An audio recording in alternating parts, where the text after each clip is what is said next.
జగిత్యాల జిల్లా కేంద్రంలోని స్థానిక నివాసంలో MLC Jeevan Reddy press meet నిర్వహించారు. ఎమ్మెల్సీ జీవన్ రెడ్డి మాట్లాడుతూ కేటీఆర్ రాహుల్ గాంధీకి నీలా వక్రీకరించి మాట్లాడడం రాదని, దేశ సమైక్యత సమగ్రత కోసం పాటుపడిన కుటుంబం నుంచి వచ్చిన నాయకుడు రాహుల్ గాంధీ అని అన్నారు. కేటీఆర్ తాప్ప తాలు ధాన్యం కొనుగోలులో కోత లేకుండా చూపిస్తే నేను మళ్ళీ పోటీ చేయనని అన్నారు. రాష్ట్రంలో చంద్రబాబు నాయుడు ఆలోచనలతో బీఆర్ఎస్ పార్టీ నడుస్తుందన్నారు. ఉచిత విద్యుత్పై గత 6 నెలలుగా ఎన్ని గంటలు కరెంట్ ఇచ్చారో శ్వేతపత్రం విడుదల చేయాలన్నారు. నిన్న జగిత్యాల పట్టణం సందర్శించిన సందర్భంగా సరే వాస్తవంగా విద్యుత్తు వివాదాలకు సంబంధించి ముఖ్యంగా రాష్ట్ర నాయకుల మధ్య కొనసాగుతున్నటువంటి యొక్క వ్యాఖ్యలు, విమర్శలు, ప్రతి విమర్శలు, వాటిని నిన్న రామారావు గారు రాహుల్ గాంధీ గారు ఆయనకి ఎడ్లు తెలివై వడ్లు తెలివై ఏది రాసిస్తే గజ్జవుతాడు. సో నిజంగా నాకు ఆశ్చర్యం కలుగుతుందని చెప్పంటున్నాను. రాహుల్ గాంధీ గారికి నీలాగా వాస్తవాలను వక్రీకరించడం అనేది తెలియదు. కానీ ఆయన ఏనాడైనా రైతు పక్షపాతి, నిరుపేద ప్రజల పక్షపాతిగా ఈ దేశ సమగ్రత కొరకు, సమైక్యత కొరకు పాటుపడేటటువంటి కుటుంబంకి వెళ్ళి వచ్చినటువంటి వాడు రాహుల్ గాంధీ గారు.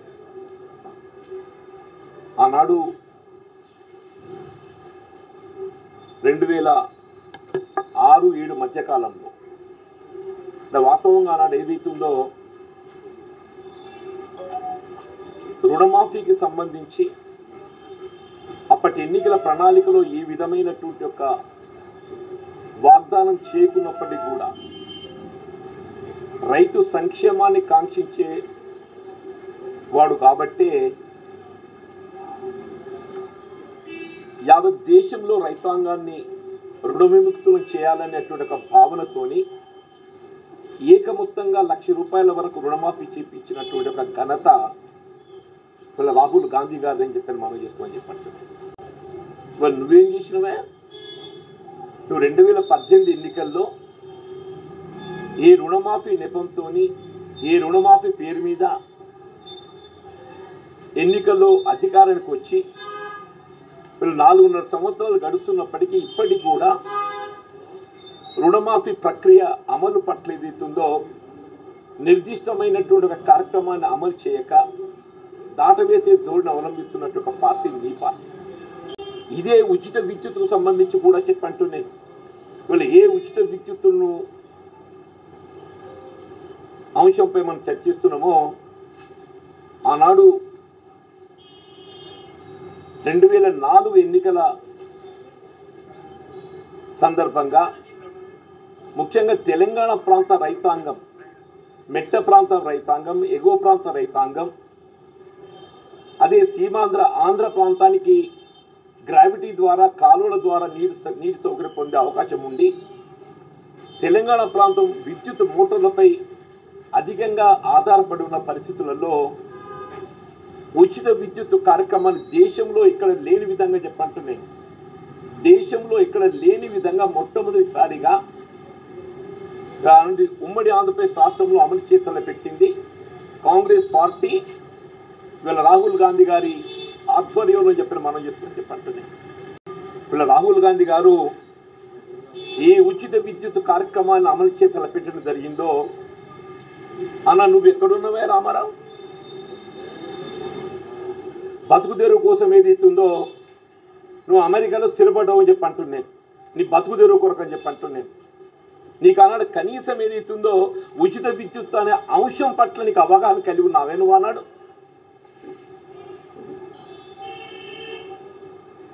స్వయంగా మీ నాయన్నే చెప్పిండు, నాకెవడునుడే ఇక్కడ, నా కొడుకు బిడ్డ ఇద్దరు అమెరికాలో స్థిరపడ్డారు, నేను మా ఆవిడ ఇద్దరు తప్ప ఎవడు మాకు ఎవ్వరు లేరు ఇక్కడ. ఇవాళ నువ్వేదైతున్నదో ఉచిత విద్యుత్తు కార్యక్రమం అమలు అంశంపై ఏదైతుందో రాహుల్ గాంధీ గారికి ఏం తెలుసు? వీళ్ళు కేవలం ఏదైతుందో ఉచిత విద్యుత్తే కాదు, వీళ్ళ రైతాంగాన్ని రుణముక్తులు చేసే విధంగా ఏకమొత్తంగా రుణమాఫీ చేయడమే కాదు, పంట రుణాలపై ఏదైతే ఉందో పూర్తిగా ఉచిత వడ్డీతో అమలు చేతలు పెట్టిన పార్టీ కాంగ్రెస్ పార్టీ అని చెప్పి అంటున్నాను. వీళ్ళు ఎప్పుడైతే ఈ అంశం వివాదాస్పదమైందో మీకు 11th నాడు this was reported, 11th of July this was reported. 12th నాడు ఏదైతే ఉందో అటు టీఆర్ఎస్ఏ కానీ ఇటు కాంగ్రెసే కానీ రెండు పార్టీలు కూడా కౌంటర్ ప్రొటెస్ట్ చేపట్టినాయి. వీళ్ళు ఎప్పుడైతే ఈ అంశం వివాదాస్పదమైందో నువ్వు 11th వరకు ఏదైతుందో రోజు 12 గంటలు కూడా సక్రమంగా విద్యుత్ సరఫరా చేయని విద్యుత్తు ఇవాళ ఏదైతుందో కాంగ్రెస్ పార్టీ పుణ్యమా అని చెప్పని, కాంగ్రెస్ పార్టీ పుణ్యమా అని చెప్పని ఎప్పుడైతే ఈ అంశాన్ని లేవనెత్తడం జరిగిందో ఇవాళ మీరు పోయి చూడిపోండి ఏదైతుందో రాత్రిపూట కూడా కరెంట్ వస్తుంది, 24 గంటలు కరెంట్ వస్తుందని చెప్పండి. ఈ సో ఏదైతుందో నీకు మొన్నటిదాకా ఎందుకు లేదే? రైతాంగానికి కనీసం ఇవాళ 24 గంటలు ఇచ్చే ప్రయత్నం చేస్తుంది ప్రభుత్వం అని చెప్పంటే అది కాంగ్రెస్ పార్టీ పుణ్యం అని చెప్పి అంటున్నా. కాంగ్రెస్ పార్టీ ఈ అంశాన్ని లేవనెత్తడంతో వీళ్ళు టీఆర్ఎస్ పార్టీకి మేల్కొల్పై జ్ఞానోదయమై వీళ్ళు 24 గంటలు ఇచ్చే ప్రయత్నం చేస్తామని చెప్పి అంటున్నాయి. వీళ్ళ మొత్తానికి అంశ వివాదాస్పదం కావడంతో ఏదైతుందో అందరు రైతులు కూడా ఆశ్చర్యపోతుండ్రు రాత్రిపూట, అరే కరెంట్ వస్తుందంటే కరెంట్ వస్తుంది. అసలు ఇంతవరకు ఏదైతుందో రాత్రిపూట కరెంట్ అంటే ఇవాళ ఊహించేది కాదు. అటువంటిది వాళ్ళ రాత్రి కరెంట్ వస్తుందంటే నేను అనుకోకుండా నేను కొండగట్టుకొచ్చిండే, నాకేదో చెంపర్ తెగిపోతే లైన్మెన్ ఫోన్ చేసిన. ఇవాళ అంటుండు ఇది ఇవాళ ఉన్నది రాష్ట్రంలో వైఎస్ఆర్ కాంగ్రెస్ కాదు చంద్రబాబు కాంగ్రెస్ అని. నేను అడుగుతూ వాళ్ళు వీళ్ళు ఎందుకు ఈయన ఎక్కడికి వెళ్ళొచ్చిండు, కేసీఆర్ ఎక్కడికి వెళ్ళొచ్చిండు, అక్కడికి వెళ్ళొచ్చిండు కాదా? కేసీఆర్ ఎక్కడికి వెళ్ళొచ్చినాడు, అక్కడికి వెళ్ళొచ్చిండు కాదా అని చెప్పి అంటున్నాను. రేవంత్ రెడ్డి టీడీపీకి వెళ్ళొచ్చిండు, అరే నాయన రేవంత్ రెడ్డి చరిత్ర తెలుసుకొని మాట్లాడుకుంటున్నాను. నువ్వు రేవంత్ రెడ్డి ఎక్కడికి వెళ్ళొచ్చిండో చరిత్ర తెలుసుకొని మాట్లాడు అని చెప్పి అంటున్నాను. రేవంత్ రెడ్డి నీ టీఆర్ఎస్ పార్టీ ఉద్యమ పార్టీకి వెళ్ళొచ్చిండని చెప్పి అంటున్నాను. రేవంత్ రెడ్డి నీ టీఆర్ఎస్ పార్టీ ఉద్యమ పార్టీకి వెళ్ళొచ్చిందని చెప్పి అంటున్నాను. ఆయన తదుపరి మిడ్జల్ జడ్పీటీసీగా ఇండిపెండెంట్గా పోటీ చేసి గెలిచి వచ్చిందంటూ తెలుసుకో నువ్వు. తర్వాత ఎమ్మెల్సీ ఇండిపెండెంట్గా గెలిచి వచ్చిందని చెప్పి అంటున్నాను. ఆయన ఎమ్మెల్సీ ఇండిపెండెంట్ గెలిచిన తర్వాత టీడీపీలో జాయిన్ అయ్యి ఎమ్మెల్సీ ఇండిపెండెంట్ గెలిచిన తర్వాత టీడీపీలో జాయిన్ అయ్యింది రేవంత్ రెడ్డి. మీరు చంద్రబాబు నాయుడు దయా దాక్షిణ్యాలతోనేదైతే మొత్తం పదవులన్నీ అనుభవించి ఎప్పుడైతే చంద్రబాబు నాయుడు గారు నీ పదవి ఇచ్చడానికి ఈ నీ తెలివిని చూసి కొద్దిగా అటు ఇటు అయిందో అబ్బగొడుగా ఈ నన్నే మించిపోతున్నారా అని చెప్పని ఈ తెలంగాణ ఉద్యమం మొదలుపెట్టిండే కేసీఆర్. అసలు ఇవాళ కొనసాగుతుంది రాష్ట్రంలో టీఆర్ఎస్ అని అంటే ఇది చంద్రబాబు నాయుడు టీఆర్ఎస్ అని చెప్పండి. పట్టుకొచ్చిన మొత్తం చదువుతా మంత్రివర్గం అందరూ వాళ్ళు చెప్పంటున్నాయి. ఈ ఇందిరాగాంధీ రెడ్డి పుట్టింది టీడీపీలో పుట్టింది, తర్వాత అటు ఇటు తిరిగినా కానీ ఏది ఇస్తుందో పుట్టుడైతే అక్కడనే పుట్టింది. ఇంద్రకరణ్ రెడ్డి, శ్రీనివాస్ యాదవ్ అక్కడనే పుట్టిండు, నిరంజన్ రెడ్డి అక్కడనే పుట్టిండు, కొప్పులీశ్వర్ అక్కడనే పుట్టిండు. అంటే మొత్తం 16 మందిలో 15 మంది వాళ్ళే, మొత్తం 16 మందిలో 15 మంది వాళ్ళే. ఈయన ఇవాళ ఏదైతుందో టీడీపీ కాంగ్రెస్ ఎక్కడికి టీడీపీ కాంగ్రెస్ కాదురా ఆయన టీడీపీ టీఆర్ఎస్ పార్టీ. నీ TRS party TDP TRS party.